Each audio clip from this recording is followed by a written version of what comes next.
Il y avait des rumeurs qui circulaient sur un vieux silo abandonné dans les bois.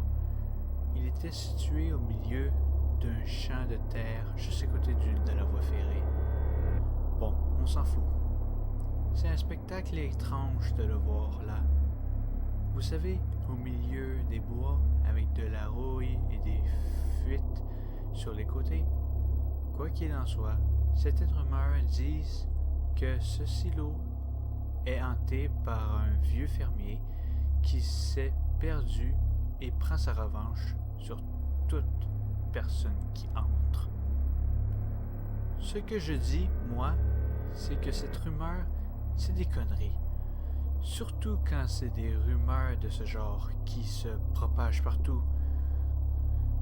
Comme l'histoire de certains enfants stupides, curieux, et sont allés dans le silo et ne sont jamais revenus. Et d'autres disent que le silo est juste un bon endroit de rendez-vous, où les gens ne se retrouvent jamais. Donc, avec les commentaires positifs et négatifs, ma bande d'amis geeks et moi avons décidé d'aller voir ça. Nous avons choisi de visiter le silo, une journée sombre et nuageuse. Pour renforcer le côté glauque, donc le jour est venu et mes amis, Pete, Meg et Wes, nous nous sommes donné rendez-vous chez moi, vu que j'habitais pas loin de la voie ferrée. Nous avons marché le long de la voie. On a parlé et rigolé, on a passé un bon moment, jusqu'à ce que nous l'ayons vu. Le silo, bien sûr, juste là, au milieu des arbres. Curieux, nous avons marché vers lui. Nos rires et nos voix étaient mortes. Plus nous approchions, de plus faisait froid. Comme s'il y avait une sorte de vent. Quelque chose qui nous envoyait un souffle sur le dos, l'enfer. Wes a même poussé un petit cri. Nous tournions autour du silo, à la recherche d'une entrée quelconque. Nous avons fini par trouver une échelle menant dans le silo.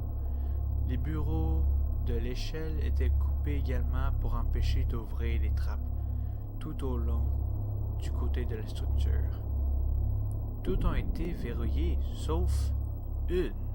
Bien qu'elle était coincée, Pete monta et ouvrit la trappe. Et en quelques minutes, nous étions à l'intérieur du silo. Dedans, sur le foin laissé là, dans le centre, il y avait un grand trou, profond. Il faisait sombre, mais on entendait un flux constant d'air provenant de la partie inférieure. Bizarrement, il y avait une corde qui descendait dans le trou.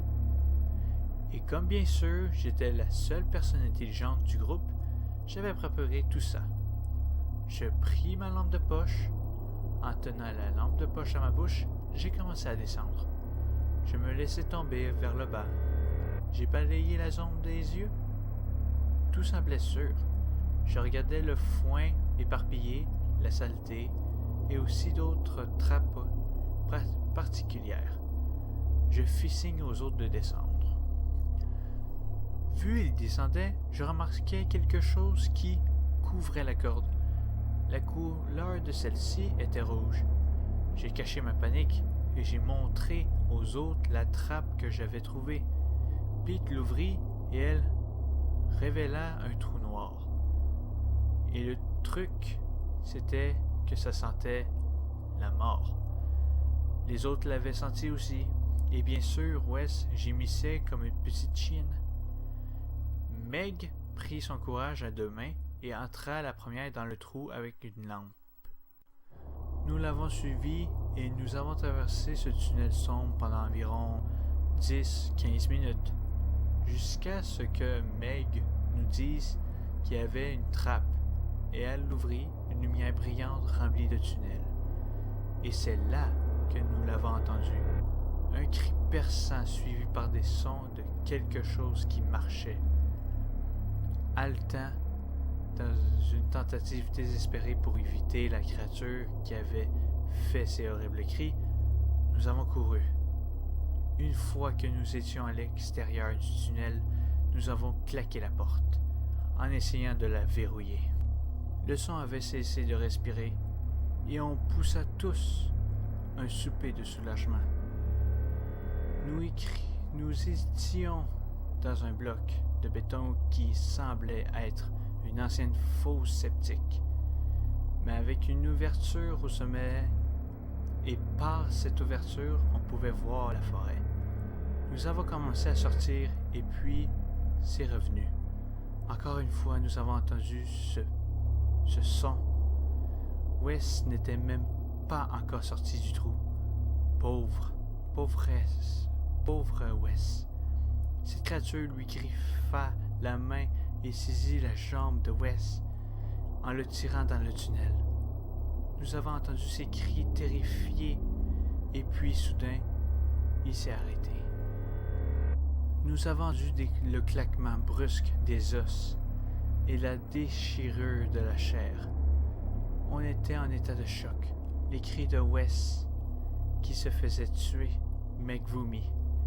Après que nous avons essayé de trouver notre chemin sur la taillis, nous avons cherché un moyen de sortir pendant au moins 1 heure, mais nous avons conclu que la forêt était enfermée dans un large périmètre de barbelés.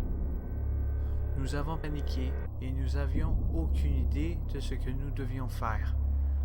On se rendit compte que la chose était là, dans l'obscurité.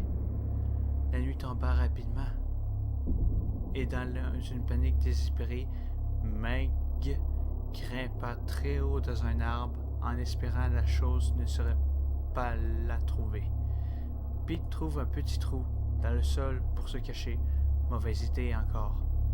Encore une fois, nous avons entendu le cri et je vis la chose venir hors de sa maison.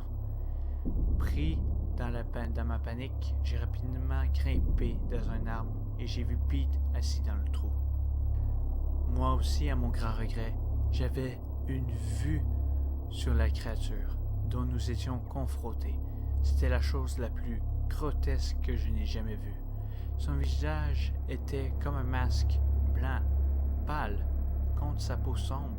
Le visage semblait avoir seulement 2 trous noirs pour les yeux et un grand sourire tendu.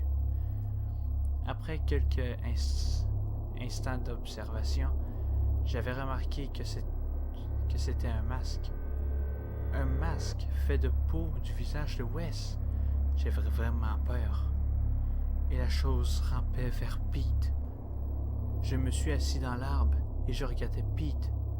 Dans la peur, mais c'était inutile puisque la chose le rattrapa instantanément. Il poussa ses 2 mains dans la poitrine de Pete et le déchira avec facilité. Oh mon Dieu! Sa poitrine ouverte révéla des vrilles sanglantes enroulées autour de sa tête, l'arrachant de son cadavre mutilé, et il se tira lentement dans la cavité vide et scellée pour la fermer. Le visage fait avec de peau de Wes s'était désintégré et rapidement remplacé par un masque fait de Pete, avec les mêmes yeux creux et ce sourire. Ensuite, il parla d'une voix rauque. « Je suis le Pocket. » Et il retourna dans son logement. De l'autre arbre, j'ai entendu Meg pleurer. Je fais signe pour elle de descendre et je lui dis qu'on était en train de vivre un enfer dans ce lieu. Hésitante, elle descendit et je suis allé jusqu'à la clôture de barbelés et saisis le fil. Pour qu'il soit assez large et qu'on puisse passer à travers, mes mains saignaient, mais j'ignorais la douleur. Mais grimpant à travers l'ouverture, encore une fois, le Pocket hurla et dans ma panique, je rappelle à travers l'ouverture qui me mutila, saignement de partout. Je courus avec Meg et ignora la douleur, jusqu'à ce que nous arrivons à une civilisation. 10 ans se sont écoulés Meg et moi, nous avons été une famille heureuse. Je dis « été » pour une raison.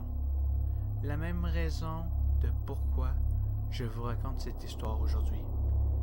Meg est morte. Elle est morte d'une mort horrible, tellement horrible. Les policiers ont été appelés sur les lieux après qu'elle soit allée faire une promenade. Ils ont retrouvé son corps mutilé dans les bois, son cadavre décapité au bord de la forêt. Quand je dis le mot « bord », je veux bien sûr parler de l'endroit où nous sommes échappés. Cela signifie que le paquet est de retour. Il est là, et il arrive pour moi. Je sais qu'il est là. C'est horrible. À l'heure actuelle, je regarde notre image de mariage en essayant de me calmer, avec les souvenirs heureux. Ça ne m'aidait pas, parce que dans le reflet de la vitre, j'ai vu un visage venir lentement vers moi. Le visage de Meg, ses yeux et son sourire horrible. Le pocket est ici. Il est venu me prendre. Je sens ses mains percer ma poitrine. En ce moment, je réalise ses actions. Il a tué pour libérer les gens de l'enfer qui existent maintenant dans ce monde. Et j'ai obtenu le privilège d'être libéré. Je souris.